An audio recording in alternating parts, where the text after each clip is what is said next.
In the name of the one and only, we are beginning the Indigo Firmament. In this session, we would like to discuss, analyze, and try to understand the life of the Prophet Muhammad, may peace be upon him.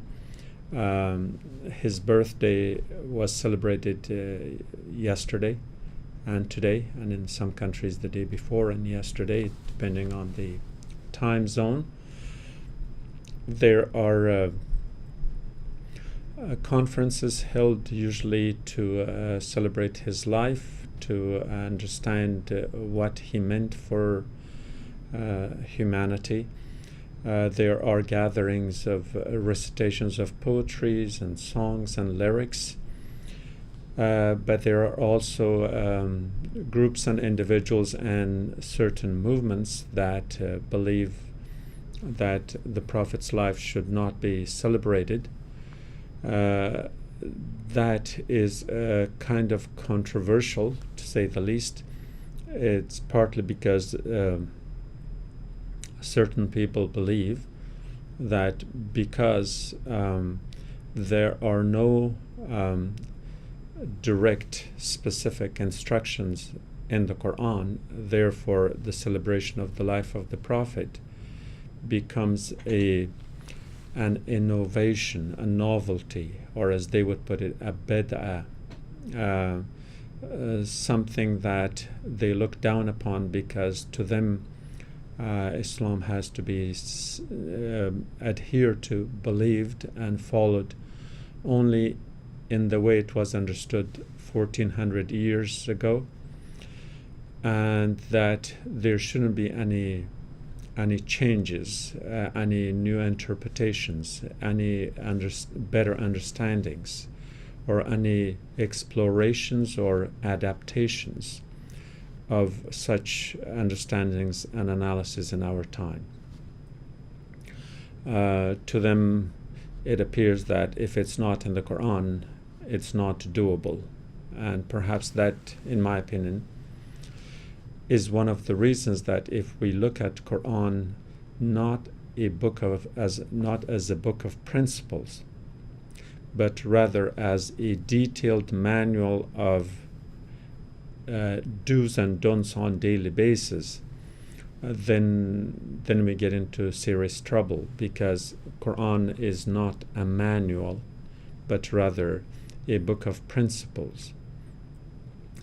Because if we reduce it to the level of a manual of do's and don'ts, then the demands of various communities around the globe may be different, and Quran cannot generalize, because in its generalizations it would simply overlook the peculiarities of particular societies and the climate and the geographic environment and so on and so forth.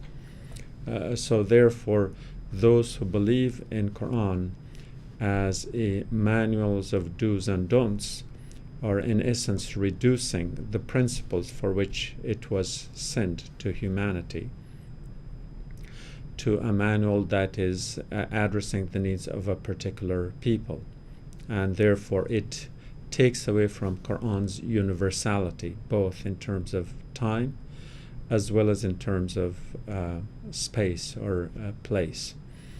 And as I said, perhaps it was because of such a rigid approach to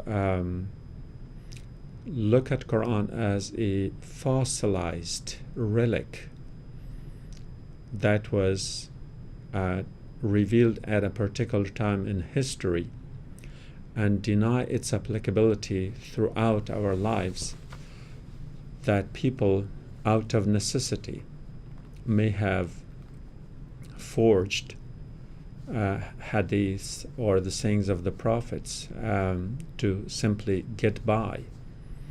If our criteria for things in life, in daily life, is whether or not such a thing had been stated in the Quran, then we could, for example, say that, well, if the Quran doesn't say to put on a shirt, then we can't put on a shirt because the Quran doesn't say it. And that will be the kind of extremist interpretive. Of course, I exaggerated in my example, but simply to make the point that we cannot celebrate, or rather we should not celebrate the life of the Prophet because the Quran doesn't say so, in my opinion, is a ridiculous claim. I, on the other hand, believe that the Prophet played a very significant role, that we do get connected with the divine. In other words, the space between the divine and the profane is often bridged by inspirations as well as by revelations. And the distinction that may be necessary for some is that an inspiration occurs to an individual on an individual basis for individual needs in specific circumstance. That is an inspiration. We get inspired by the divine as a thought, as an imagination, as an idea, or as an ideal. And when the thought hits us, or to put it in a more appropriate terms, when the thought inspires us, or more accurately, when the thought runs through us, then we become energized by that thought. And that thought is a process of our intellectual being, is nothing but the divine empowering us. This, when it happens at the individual level, is an inspiration. The Arabic term would be ilham. There is a different kind of an inspiration, which we call wahya, or a revelation, which differs in the sense that the objective of the wahya or revelation is not necessarily the individual to whom the word of God is revealed, but rather through whom humanity is addressed. And in that sense, Prophet Muhammad was that channel. He was that medium. He was that agent. He was that bridge and that connection between the divine and the profane. And in that sense, then wahya or revelation, by definition, is a thought, an idea, a message, a communication that the divine sends to an individual such as a prophet, not necessarily for his or her individual use, but rather for humanity in general. And therefore, we could simplify by saying that that a revelation is an inspiration with a sense of mission addressed to the collective human soul rather to an individual. It's because of that that prophets and wise men and others who get a revelation as an inspiration, or inspiration rather as a revelation that is addressed to humanity, have a great significance, because they become the agents and, as I said, the channeling medium for that communication to take place.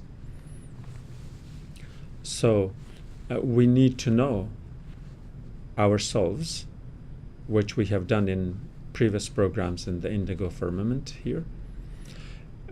We are aiming to reach an understanding, or to explore an understanding of the divine, which is our long-term goal. And what falls in between an understanding of the self, an understanding of the divine, is an understanding of the medium that came between. And that will be the Prophet Muhammad.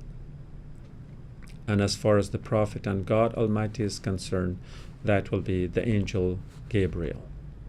So there are media or mediums that is connecting or shortening the distance between the human and the divine. There is a second reason that is specifically in response to an inquiry by one of my Facebook friends who, after I posted something yesterday, basically asked that I explore this area of the life of the Prophet, to kind of share my thoughts with them, and of course with everyone else, as to who he was.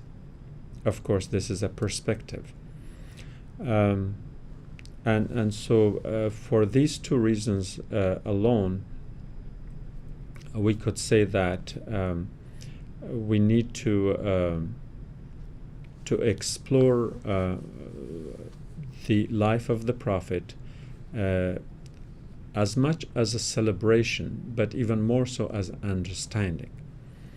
As I said, the common practice and the tradition in Muslim societies is to recite poetry, to sing songs, and to share lyrics, and to share biographic stories on the life of the Prophet, so that he would serve as a model, or that the model that he serves will be understood better by everyone.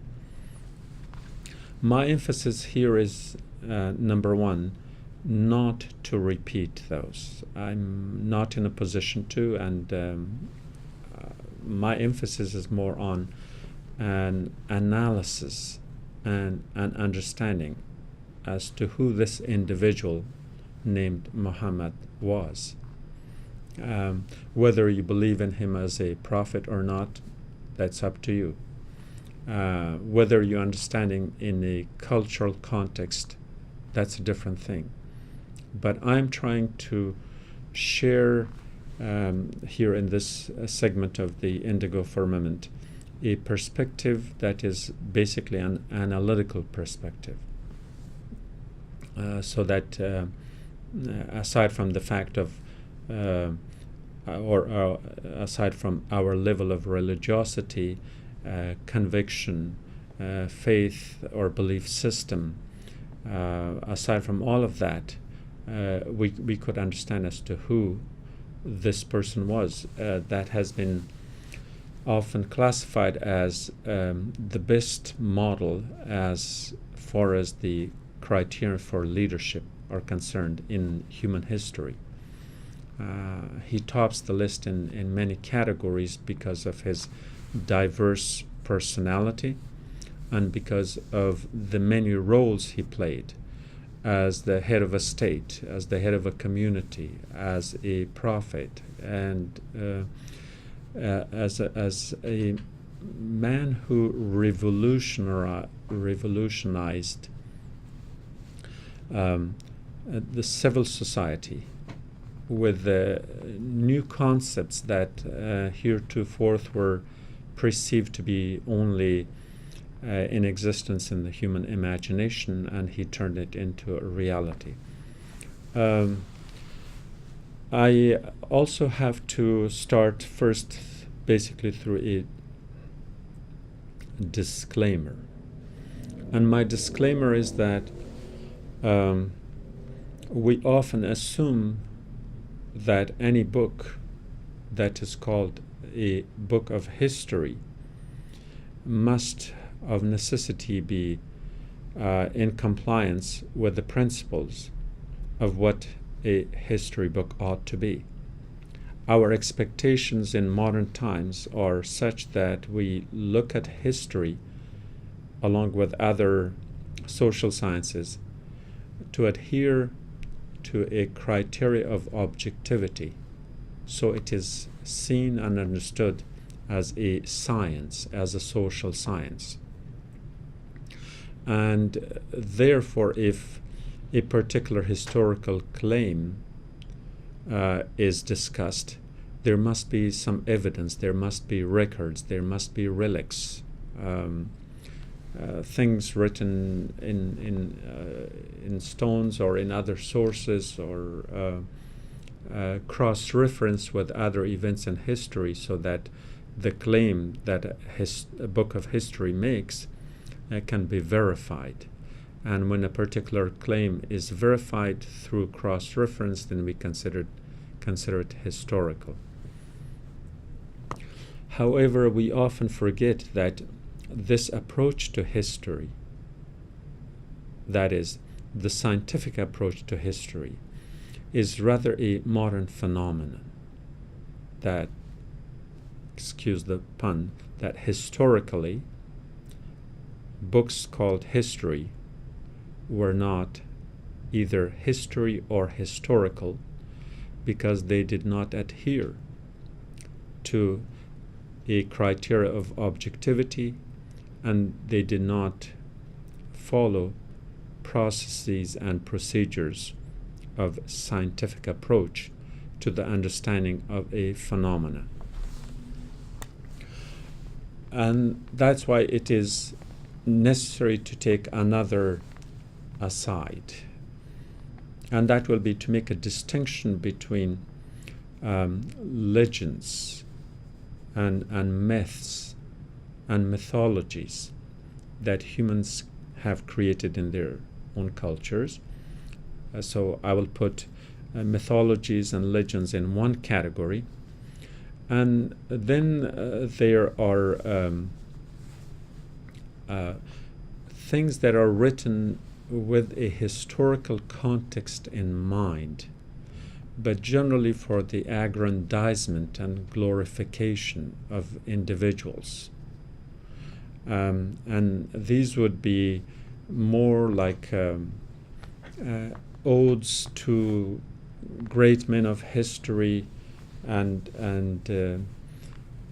stories that are not necessarily factual. And so this will fall within a category that we simply call, I think the term hamasa sarai, in other words, making heroes and champions out of ordinary people.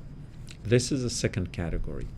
And the third category is a book of history that is, as I said earlier, that adheres to a scientific that follows a scientific process in pursuit of the truth, and is based on evidence and cross-reference. Now, as I said, because the objectively written history books are a modern phenomena, therefore books of ancient times, and in this respect I'm including those of the time of the Prophet, were written to mythologize the Prophet, because in those days whatever books were written for the glorification of leaders, and generally political leaders. And this is how some rulers, kings and emperors kind of legitimized their rule over others, because they were raised above the level of a common average human being. The attributes assigned to them, put them on a much higher ground than they deserve to be. But that was the objective of these poets and lyricists and the so-called historians and narrators of mythologies, and yes, writers who claimed their material to be historic. I think we could easily go to the earlier books that were, for instance, written in the time of the Sassanids, for example. They were called Khodai Nama, or basically the books of God. But the word God was transposed or kind of superimposed on the concept of a ruler. So a ruler and a god were in a way used interchangeably. In Western culture, we do pretty much the same thing. The word Lord could refer to Lord God, as well as to a feudal lord, a war lord, or the lordship in the case of a king or an emperor. And so just because the words applied to them were deliberately blurring the level between the divide between the divine and the human, the intention was also such. So the early Sassanid period in Persian history, at least, referred to such books as Khodai Namak, and that when the Islamic religion came and wanted to widen the space between the human and the divine, and specifically define who these Khuda or Khudais were, therefore substituted the word of Khuda with the word Shah. So Khodai Namak became Shah Nama instead. And so Shah Nama would be the book of the kings. And the kings were then, while still described and glorified in a superhuman character, were nonetheless considered to be human, because they didn't want to blur the human and the divine realm there. So the stories of the life of the Prophet in the earlier period were written by people such as these, who wanted to glorify Muhammad. Muhammad was an Arab chief who, within the context of the Arabian Peninsula's political setting, was such a great leader, a competitor, and a successful chief who won over the many tribes. And yes, he was a prophet, but the prophetic element of Prophet Muhammad became more significant in the course of time, whereas in the earlier period, especially during his life, the emphasis was not so much on his prophecy, but rather on him being a great and a valiant chief, an Arab chief, that in a way transferred political power from the political center of Mecca to Medina, for instance. The one who established a new order, a new system, even though that was based on the Quranic teaching, but they saw it more in the context of an Arab power struggle. So this was the primary emphasis, in which they were in essence making champions of ordinary people. Now, when I'm saying ordinary people and champions, my emphasis would be eventually to make a distinction that the Quran clearly states, telling humanity through Prophet Muhammad to make sure that the line between the human and the divine is not blurred. Tell them that you are a humankind just like any one of them. That Muhammad should not be deified. That he is a human being just like them. An ordinary person, an ordinary human being. Once that is cleared from the start, then the emphasis on that this ordinary human being has become an instrument for the transference of a revelation from the divine to the human. But because he had become a vehicle for it, does not make him godly, divine, or anything of the sort.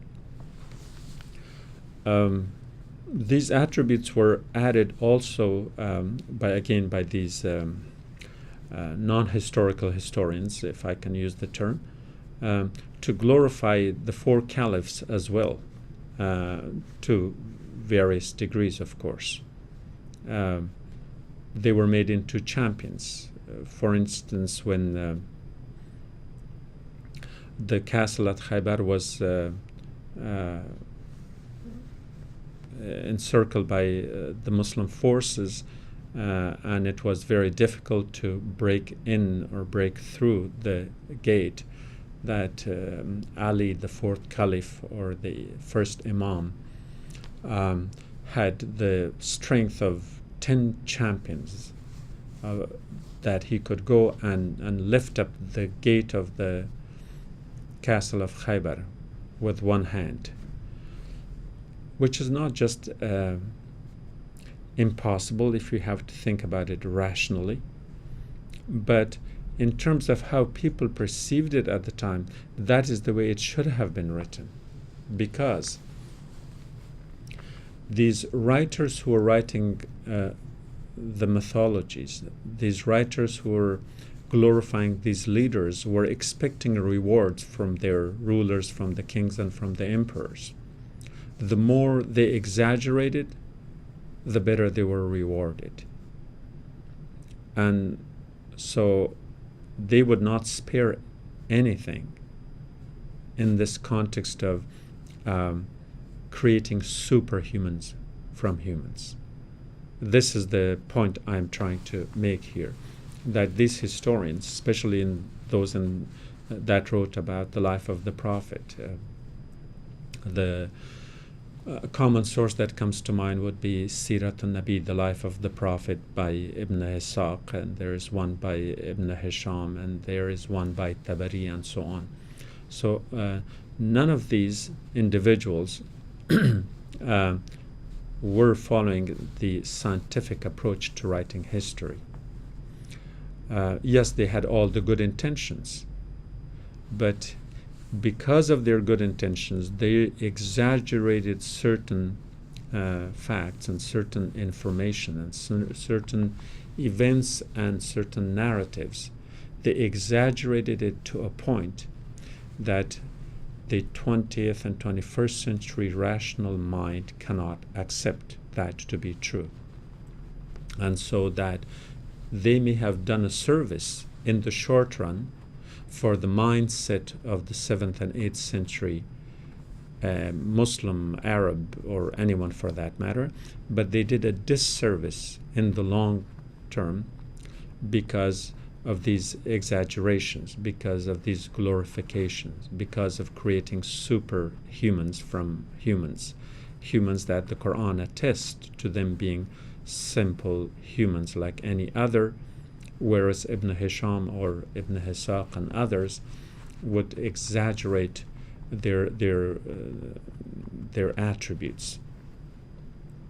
So this is part of the disclaimer, and a lot of critique launched against Islam as a religion comes from these sources, because people could, with a clear understanding, go and look at these sources, say Tabari, for instance, and say, yeah, perhaps an exaggeration was made, but that doesn't change my perception of who the Prophet was. But there are others who have no love for the Prophet. And in order to discredit the Prophet, they will go through this material, through Tabari and Siratun Nabi and the rest of them. They will go through these material and use that to ridicule the Prophet through the exaggerations that were mentioned in these books. And if you tell them how was it even possible for some of these exaggerations in other areas to be true, and then you would realize that you either accept everything that is in the book, whether it is in favor of the Prophet or against him, or you reject the whole thing. My recommendation to people is to read it with this understanding, that these books are not factual in terms of their objectivity of purpose. They may or may not have been cross-referenced. Rather, they may have added concurring and concording views that simply supported the assumption that was already made. So if 2 or 3 or 4 people say the same thing, the same exaggerated thing, or the same thing with the same degree of exaggeration, then it was written down and accepted as the truth. Whether it was rational or not was probably not explored. So it is necessary for us to take that, if we can use an English expression, with a grain of salt. To take that with the understanding that in those days and times, all books were exaggerating, whether they were written in Arabia or in China or India or any part of the world, or in Greece, for instance. Many of the Greek myths explain things through similar exaggerations. But nobody takes those serious. Now, it's with that understanding that what I'm planning to do here in this session is to analyze the life of the Prophet to the best of my understanding through the readings that I have had, so that we can get a better image, a better picture of him as to who this man was. And that I will do in a way biographically, but more so thematically. So my analysis will start with the following. First, who was Muhammad, concentrating on his childhood experience. The word childhood may be questioned, partly because this child did not really have much of a childhood. In childhood, you're the recipient of love, tender love and care of your parents and your family environment and your relatives and your village or town folks. In childhood, you hardly have any responsibility. In childhood, you establish a space for yourself by becoming the source of everyone's interest. Muhammad's father had passed away before he was born. So he was born an orphan. Shortly after that, his mother died. And so the two people that would define your life in that early stage were taken away from him. His nursing mother, Halima, who was a Bedouin, took him to the desert where he spent his early life. And again, the Bedouin life is the vast desert with an expansive sky above and nothing around. There are no buildings, no monuments, no structures, no theme parks, no entertainment of any sort. So Muhammad, along with Halima's son of the same age, were two children who were herding sheep in the desert. And so, yes, the desert environment was harsh. But if that environment was, there are two theories in psychology as to how do we evolve and how do we grow. One is that you have to have enough stimulants for your mind so that you can question things around you and find out how things work, how things are related. And that will make you smart, street smart, but perhaps it could also make you intelligent. And that notion comes from this distinction of the city and country lifestyle, where it's often assumed that the intelligent ones often come from great cities. Marx, Lenin, Freud, the great thinkers, the great philosophers, had Socrates and so on, they have all come from cities.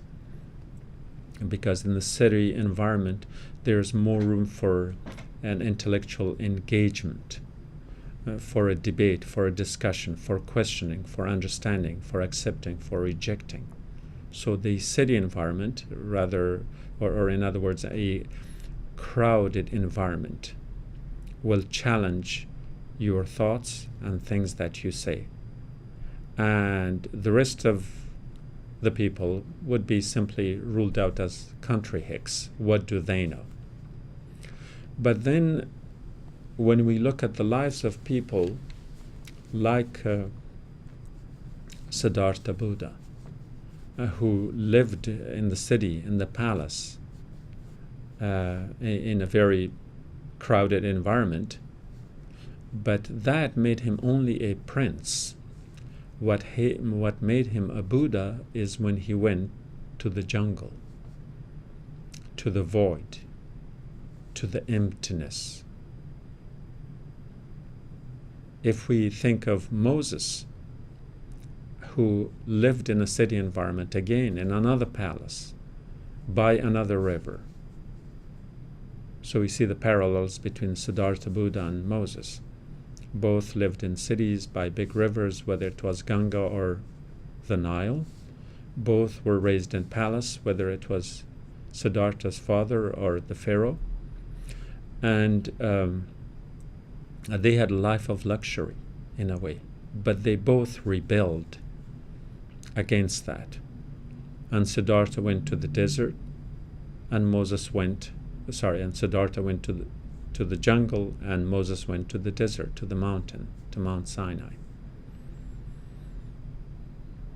And you would say that these two went from a more stimulating environment to an environment that would appear to be void of any intellectual thinking or musings.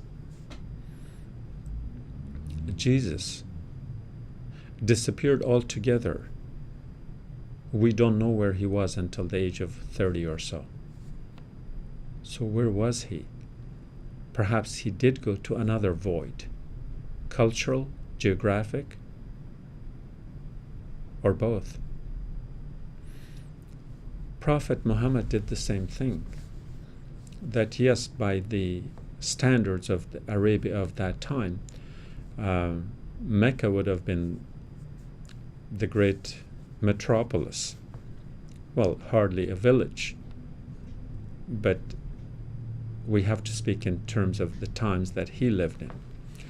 And yes, even there, he left the crowded town of Mecca and would take refuge in a cave, in a dark cave, in the mountain. He would distance himself from the people, from the crowd, again denying himself the otherwise stimulating environment. And so when you think about great teachers, Lao Tzu, for example, also disappeared into the sunset, literally. And we know of many other great thinkers who would go to the mountain, to the jungle, to the desert, anywhere but away from the crowds. And from my personal experience, this I'm not saying in any way or shape or form to compare myself, but I'm just sharing my personal experience, that I loved the mountains from my early childhood, and there wasn't a mountain that if I could climb it, that I wouldn't, and I have. And I somehow believe that my best transformations occurred at mountaintops. Of course, the program here does not allow for the details, so I will leave it at that.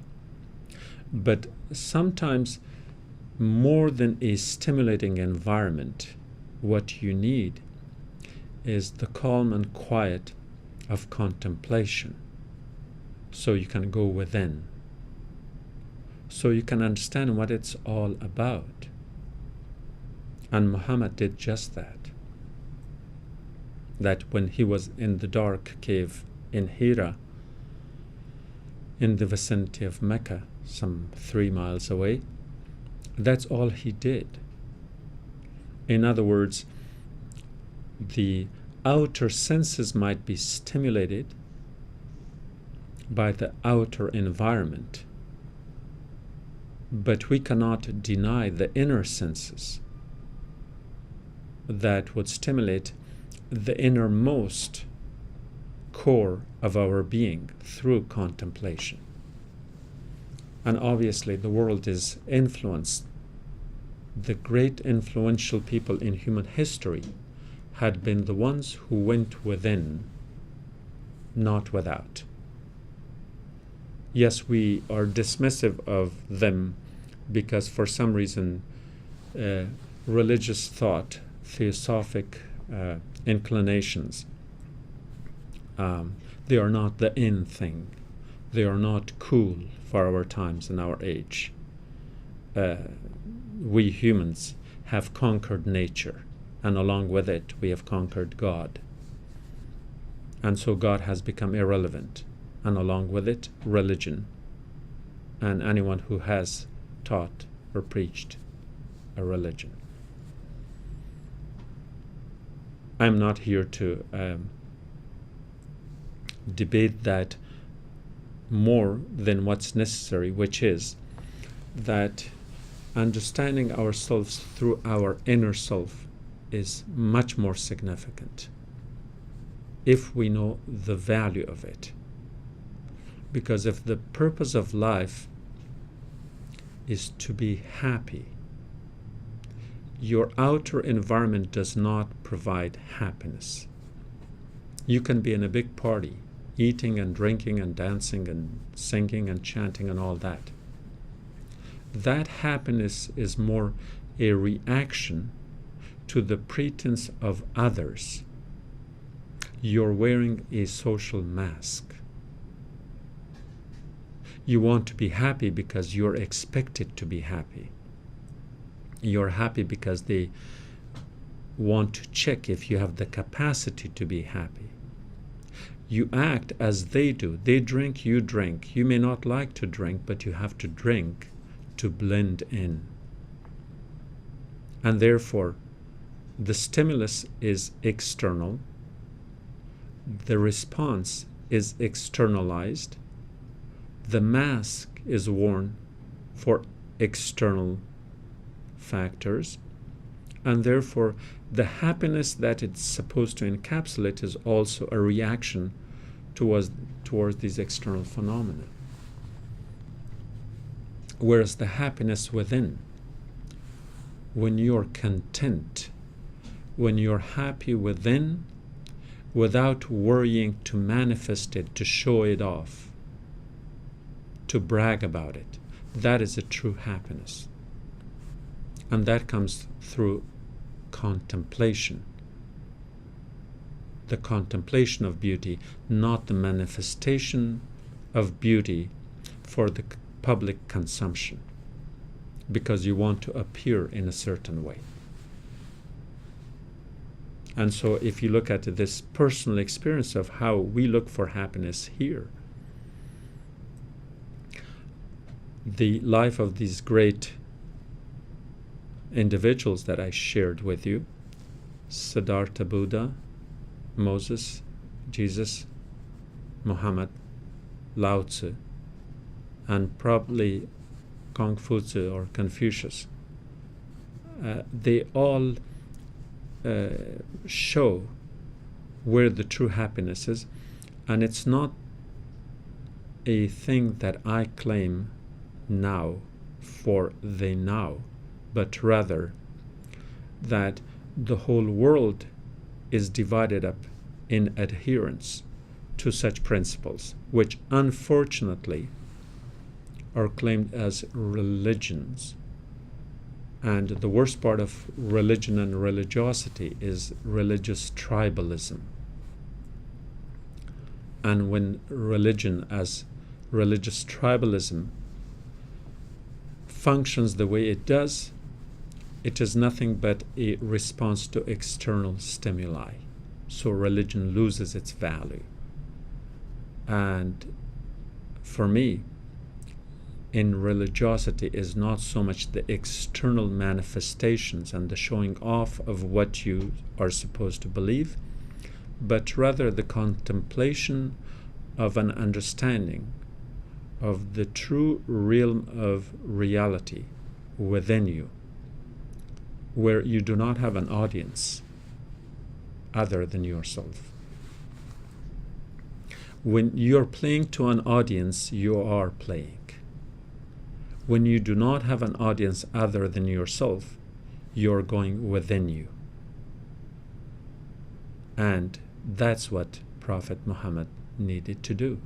Of course, before he was a prophet, he would go to the dark cave to go within, because the reality he saw in the darkness of the cave was the consequence of an internal stimuli rather than an external one. And so this was helped by his biographic narrative, that whatever God's will was, that it appeared that he was denied parents. His parents died, he became an orphan. He was put in the care of his grandfather, and then he dies, and then in the care of his uncle, and then he dies. So on any other source, that is human, the city, the environment, the tribe, the social structure, on any source on which he relied, those were taken away from him. So this child, from early on, had to stand on his own 2 feet. And when I say his own 2 feet, I do not mean his physical 2 feet, but to gain the confidence and the strength of self-reliance that developed his self-confidence and self-determination. That is what made him who he was. That he was the darling of the town, called the trustworthy, the Amin. Before there was any question of any prophecy, I think that is what defines Muhammad. But then they didn't just like him for who he was, or we could rephrase that. They may have liked him for who he was, so long as he played their game. But in their game, and I'm referring to the society, the norms of the society. In their game, he saw flaws. And these were the flaws that he could understand by getting outside of the forest to see the forest, not to be inside of it. Had he remained in the society, had he played their game, he would have been like any other Arab who would have been forgotten by history. But not so for him, because he had to get out of those trees, or we could probably appropriately say had to get out of that mess, that chaotic mess that Mecca was, to see the jungle. So in his early life, he was an activist. And in the next segment, we will go to that part as to what his pre-prophetic activism amounted to, how he implemented it, and what we can learn from the analysis that I intend to share with you in the next segment of the Indigo Firmament. For now, I bid you farewell.